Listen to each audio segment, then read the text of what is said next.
लोग हैं इजराइल, और इजराइल में हम लोग हैं भारतीयों के साथ इजरायली दूतावास में, या फिर कहीं तो इजरायली दूत के घर में, है ना जी। और यहाँ पर इंडिपेंडेंस डे का सेलिब्रेशन हुआ है। भारतीय बड़ी संख्या में यहाँ पर प्रेजेंट हैं, और यहाँ पर जिन लोगों के साथ फिलहाल मैं हूँ, ये कुछ हमारे फॉलोअर्स भी मिल गए जो सब्सक्राइबर्स भी हैं। हमें यहाँ से बहुत कुछ जानने को मिलेगा, विशेष रूप से ये कि भारतीय यहाँ पर कैसा फील कर रहे हैं। तो आइए शुरुआत करते हैं। हमारे साइड में ही एक सोशल मीडिया इन्फ्लुएंसर हैं, इजराइल में रहकर भारतीयों को इन्फ्लुएंस कर रहे हैं। नाम बताइए अपना।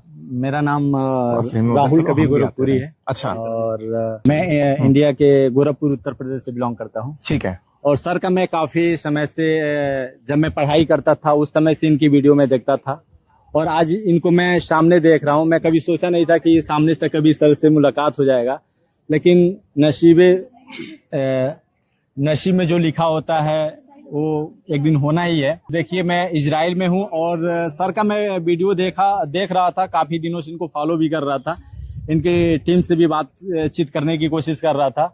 और फाइनली जब आप किसी चीज को दिल से मानोगे, दिल से चाहोगे, तो फाइनली वो चीज लास्ट में आपको मिलेगा ही मिलेगा। देखिए, सर से मुलाकात हुआ, मैं काफी दिन से परेशान था, लास्ट में इनकी टीम से बात हुई, और आज 15 अगस्त इंडिपेंडेंस डे के शुभ अवसर पे यहाँ पे हमारी जो एम्बेसी का घर है, यहाँ पे सर से मुलाकात हुआ। और ये हमारे लिए बहुत सौभाग्य की बात है कि सर के माध्यम से एक बार फिर पूरे इंडिया के लोग जो है सर के चैनल पे देख रहे हैं। मुझे बहुत बहुत धन्यवाद, और सर को भी बहुत बहुत धन्यवाद इस शुभ अवसर के लिए, इस शुभ पल के लिए, मेरे को इतना प्यार देने के लिए। बहुत बढ़िया। और सर, तो विनोद जी क्या कर रहे हैं आप यहाँ पे, ये बताएं। अच्छा, सॉरी, माफी, नाम बताएं। मैं विनोद नाम से विनोद ये हैं, सॉरी। आप क्या कर रहे हैं भाई यहाँ पे?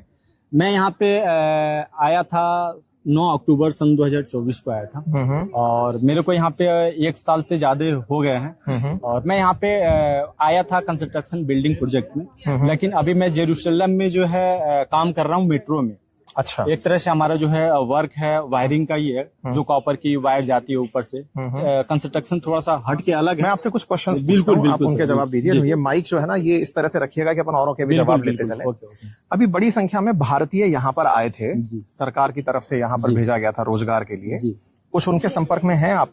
बिल्कुल, जितने भी हमारे भारत के जो है यहाँ पे आए हैं कंस्ट्रक्शन में, जितने भी भाई हैं, लमसम में सारे लोग के कांटेक्ट में हूँ। और अपना यहाँ पे एक Indian help community group in Israel, Rahul कभी गोरखपुरी, मेरा भी चलता है, जिसमें 1000 से ज्यादा लोग हैं। हमारे विकास भाई भी जानते हैं, और बहुत सारे जितने भी वीडियो को भी देख रहे हैं वो भी लोग जानते हैं। और हम लोगों की मदद कैसे, ये बताइए कि यहाँ पर लोग कैसा फील कर रहे हैं? मतलब क्या यहाँ पे सेफ फील करते हैं? जिस तरह की घटनाएं यहाँ पर सुनने को मिलती हैं, कभी कुछ हो गया है, कहीं से बम धमाके की आवाजें सुनाई देती हैं, तो यहाँ पर रहने वाले लोगों के अंदर फीलिंग क्या रहती है? मतलब वो डर में रहते हैं? लड़ाई के समय में भी, मैं डर का बताऊंगा आपको, डर के बारे में। लड़ाई के समय में भी यहाँ पे जो इंडियंस थे वो घर जाने के लिए तैयार नहीं थे। अच्छा। हाँ, और यहाँ पर एवरेज कितना कमा लेते हैं इंडियन? 2 लाख सर। 2 लाख रुपए महीना। और बचा कितना लेते हैं सर? बचा लेते हैं 2 लाख। 2 लाख बचा लेते हैं? जी सर। अरे वेरी गुड यार। अच्छा, यहाँ पर जो सैलरी मिलती है वो शेकल में मिलती है? शेकल में मिलती है। यहाँ जहाँ आप लोग काम करते हैं वहां पर क्या आप लोगों को किसी तरीके से अलग तरीके से ट्रीट किया जाता है, या फिर? नहीं सर, बहुत नॉर्मल ट्रीट होता है, वो बहुत मतलब अच्छा, मतलब कोई अच्छा व्यवहार होता है, डिस्क्रिमिनेशन नहीं होता है? अच्छा। और वर्क जो आवर्स हैं यहाँ पर, ये भारत की तरह ही है या फिर एक्सेसिव वर्क कराया जाता है? नहीं, वर्क आवर मतलब यहाँ पे नॉर्मल वर्क आवर 8 आवर्स है। अच्छा। नॉर्मल वर्क, उसके बाद ओवर टाइम होता है 4 आवर्स का। अच्छा। और हाफ आवर का लंच टाइम उसी में होता है। ओके। इस चीज को मैं थोड़ा सा क्लियर करना चाहूंगा। पहले जिस समय में हम लोग आए थे, NADC से, नेशनल स्किल डेवलपमेंट कोऑपरेशन, तो उस समय में भारत सरकार से, तो यहाँ का जो हेल्पर का जो रेट था 32.31 था, लेकिन अभी इस समय जो है हमारा जो पर हावर जो है शेकल चल रहा है 34.32 चल रहा है। अच्छा, पर आवर के हिसाब से पेमेंट होता है। और जो जैसा कि हमारे एग्रीमेंट में भी लिखा था कि आप यहाँ पे 8 घंटे यानी पूरे महीने में 182 घंटे आप यहाँ पे काम कर सकते हैं। 182 घंटे का जो रेट है आपको 30.31 के रेट से मिलेगा। उसके बाद यदि आप ऊपर जाते हैं तो जो कंपनी है एज ए गवर्नमेंट के हिसाब से आपको जो है 39 शेकेल, 45 शेकेल, यदि आप 10 घंटे हो गए तो एक्स्ट्रा काम करने पर पैसा ज्यादा मिलता है। 100%, 125% और 150% होता है। तो यदि आप 10 घंटे काम कर रहे हैं तो 125% में, यदि आप 12 घंटे काम कर रहे हैं तो 150%। अच्छा, अब इस वीडियो को देखने के बाद में दो तरह की बातें आएंगी कि आप वहां जाकर के भारतीय लोग जो काम करने गए हैं उनसे बात कर रहे हैं, क्या भारतीय छात्र पढ़ने भी यहाँ आते हैं? तो उसके लिए मैं हमारे IIT कानपुर से आए हुए विनोद जी जो हैं उनसे बात करेंगे। तो विनोद जी, अब आप बताएं, आप यहाँ पर क्या कर रहे हैं और आपने क्या पढ़ाई की हुई है? कैमरे में देख के बताएं। धन्यवाद सर मौका देने के लिए। मैं यहाँ पर पोस्ट डॉक्टरल फेलो हूँ। अच्छा। तेल अवीव यूनिवर्सिटी में 2 साल पहले मैं यहाँ आया था, मीन्स लड़ाई शुरू होने से पहले। ओके। सो मैं जून में ज्वाइन किया था, लड़ाई शुरू हुई है इनकी अक्टूबर में। ठीक है। सो लाइक ऑल टाइम हम लोग यहाँ पर थे, और यहाँ पर मैं मटेरियल साइंस डिपार्टमेंट में पोस्ट डॉक्टरल कर रहा हूँ। मेरा मतलब बेसिक काम है मैग्नेटिक मटेरियल पे काम करना। ओके। और जैसा और कुछ आप। अच्छा, अब मुझे ये बताइए कि आपने IIT कानपुर से जब तेल अवीव की यात्रा की, क्योंकि आप IIT से ही PhD किए हुए हैं, MTech किए हुए हैं, आपको अपने IIT में और यहाँ के तेल अवीव यूनिवर्सिटी में क्या डिफरेंस लगा? मतलब किस तरह का डिफरेंस है? एकेडमिक्स के हिसाब से बताइए, टेक्नोलॉजी के हिसाब से बताइए, क्योंकि मैं यहाँ पे इनोवेशन सेंटर गया था तो मैंने वहां देखा कि ये इनोवेशन में बहुत आगे हैं। मतलब तेल अवीव के बारे में कहा जाता है कि ये सिलिकॉन वैली के बाद सेकंड वो सिटी है जहाँ पे स्टार्टअप्स तैयार होते हैं। तो क्या यहाँ की यूनिवर्सिटीज में भी यही कल्चर है क्या? मतलब कि यहाँ पे इंक्यूबेशन सेंटर्स हैं क्या IIT की तरह तेल अवीव यूनिवर्सिटी में? यहाँ पर इंक्यूबेशन सेंटर है, और प्लस में यहाँ पे प्राइवेट फंडिंग इनका काफी है। लाइक प्राइवेट पार्टनरशिप में ये लोग काम करते हैं, लाइक जो कंपनीज हैं। तो बेसिक डिफरेंस मैंने नोटिस किया है, लाइक अपने इंडियन रिसर्च सिस्टम से और यहाँ से, लाइक हम लोग इनोवेशन में क्यों पीछे रह जाते हैं। उसका मेन रीजन ये है कि बेसिकली हमारे यहाँ रिसर्च डेवलपमेंट का काम बहुत ही, आप लाइक ऑनेस्टली बोलूं, बहुत ही कम है नहीं। अपने यहाँ लाइक प्रेशर वाइज काम, लाइक प्रेशराइज करके काम होता है। प्रेशराइज मतलब लाइक सपोज कल को मैं जाकर असिस्टेंट प्रोफेसर ज्वाइन करूंगा, तो मुझे अपने प्रमोशन के लिए एटलीस्ट लाइक 4-5 साल के अंदर सपोज मुझे इतने पेपर पब्लिश करने हैं, इतने, तो जो हमको पब्लिकेशन का प्रेशर है ना, वो चीज हमको लगता है कि कुछ भी करके पब्लिश कर दो। यहाँ पर ये चीजें नहीं है। यहाँ पर आप बेसिकली देखेंगे जो अच्छे इंस्टीट्यूट है, लाइक यहाँ पे टॉप क्लास इंस्टीट्यूट है आपका वाइजमैन, टेक्नियन, तेल अवीव, ये सब लाइक रिसर्च में अच्छे हैं। तो यहाँ पर ये 4-5 साल लेते हैं, कोई पेपर ही नहीं आता है। मतलब कोई अपना यूनिक आइडिया पे काम कर रहे हैं। और यहाँ लोग ये नहीं है कि प्रेशर हो, अगर पेपर नहीं आया तो प्रमोशन नहीं होगा या क्या है। तो यहाँ इस तरीके का नहीं, यहाँ कोई अपने मन से कोई भी प्रोजेक्ट चूज कर सकता है, काम कर सकता है। लाइक अनटिल अनलेस लाइक आपका प्रोफेसर कोई डिफाइन किया कि आपको ये काम करना है, ठीक है। उसके अलावा आपको उसको कुछ प्रपोज करते हैं कि हमको ये करना है, तो वो मना नहीं करेगा, बोलेगा ठीक है पैरेलली आप कर सकते हो। और वो लोग खुद का आइडिया देते रहते हैं। मतलब यहाँ की ये लोग नए आइडिया पे काम करते हैं। हम लोग क्या करते हैं, पुरानी चीजों में ही कुछ इधर उधर करके करते हैं। उसका रीजन है बहुत सारे पैरामीटर्स हैं। तो आपने यहाँ आकर के कुछ ऐसा सीखा कि मैं इंडिया जाकर के इसको अप्लाई करूं और मुझे वहां जाकर के देश के लिए कुछ करने का मौका मिले? जैसे मैं यहाँ आया तो मैं राजस्थान से बिलोंग करता हूँ, और राजस्थान में रेगिस्तान अपने आप में एक बड़ी चुनौती है, डेजर्ट एक बड़ी चुनौती है। मेरा मकसद था कि मैं ड्रिप इरिगेशन यहाँ देख कर जाऊं। हालांकि राजस्थान से पहले भी बहुत डेलीगेशन आ चुके हैं, लेकिन एक होता है कि चूंकि मुझे समाज ने जिम्मेदारी दी है कि मैं लोगों को ज्यादा बड़े स्केल पर बता पा रहा हूँ इन दिनों, तो मैं उन लोगों को बता पाऊं कि मैंने कुछ ऐसा देखा है। ऐसे में आप लोग जब यहाँ देखते हैं तो क्या मन में ऐसा भाव आता है कि मैं इजराइल में ये चीज देख लिया हूँ, अब जाकर इसे इंडिया में अप्लाई करूंगा, ऐसी कोई फीलिंग आती है?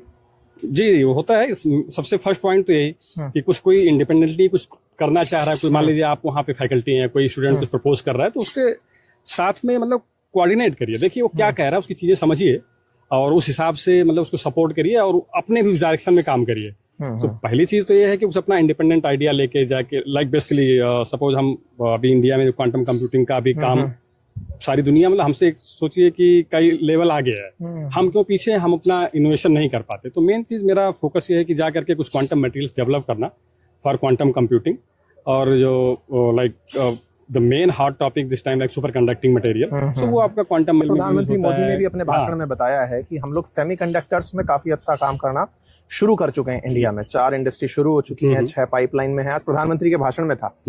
तो खैर, मेजर टेक अवे लेते हुए आपकी बात से वो यही है कि इनोवेशन के अंदर भारत को आवश्यकता है यहाँ से कुछ सीखने की, कि ये लोग प्रेशर के बिना इनोवेशन कराते हैं, ताकि लोग जुगाड़ से इनोवेशन नहीं करते, रियलिटी में इनोवेशन और one more point I want to add, like ये यहाँ पे कोई एज बाउंडेशन नहीं है। अच्छा, लाइक कोई जब चाहे तब कोई पढ़ सकता है, पहली बात ये है।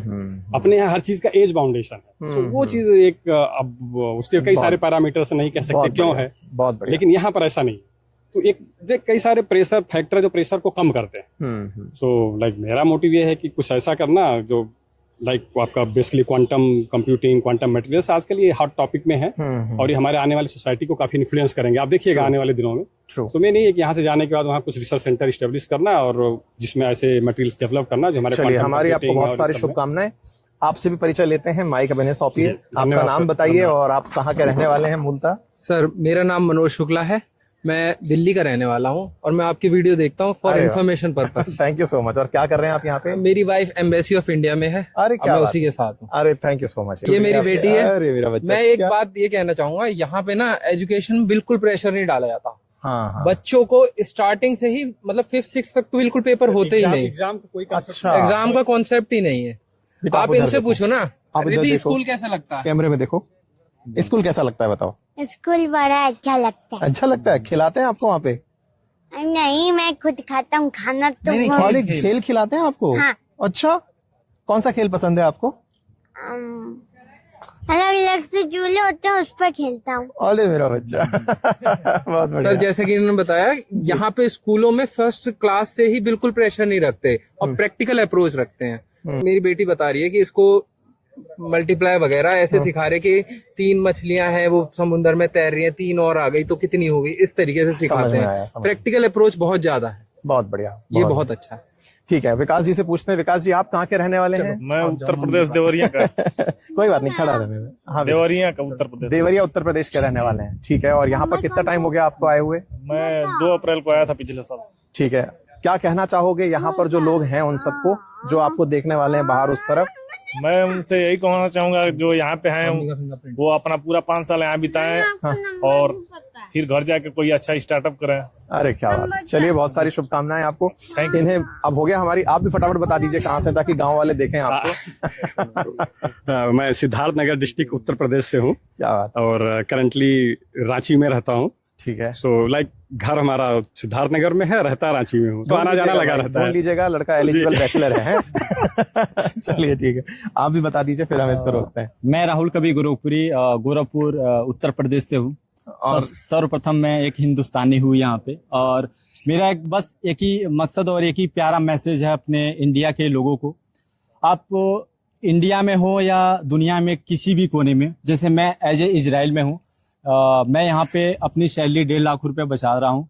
तो यहाँ पे अपने कुछ पैसे के क्योंकि मैं भी कुछ समय पहले एक गरीब, एक असहाय हुआ करता था, लेकिन आज भगवान की दुआ से और आप लोगों के प्यार से आज मैं कुछ कमा रहा हूँ। तो आप जो अपने कुछ पैसे का गरीबों के लिए थोड़ा सा दान कीजिए। जैसे मैंने अभी जस्ट चालू किया इसी मंथ से, मैंने एक बच्ची को जो है एक साइकिल, पूरे साइकिल, किताब और कलम का उसका जो पूरा सहयोग दिया।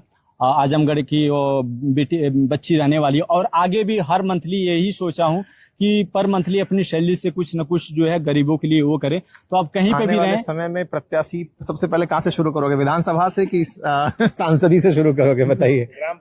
ग्राम प्रधानी से शुरू करेंगे। चलिए, बहुत अच्छा लगा। इंडियंस कहीं भी हो, इंडियंस ही रहते हैं। थॉट प्रोसेस उनकी हमेशा परमार्थ की होती है, सेविंग की होती है और अपनों के लिए भला करने की होती है। हम यहाँ पर आए और यहाँ आकर के हमें बहुत अच्छा लगा, और यहाँ से जिन भारतीयों से हम मुलाकात किए, बहुत बहुत धन्यवाद। और फिर हम जल्दी मुलाकात करते हैं। Thank you. आइए।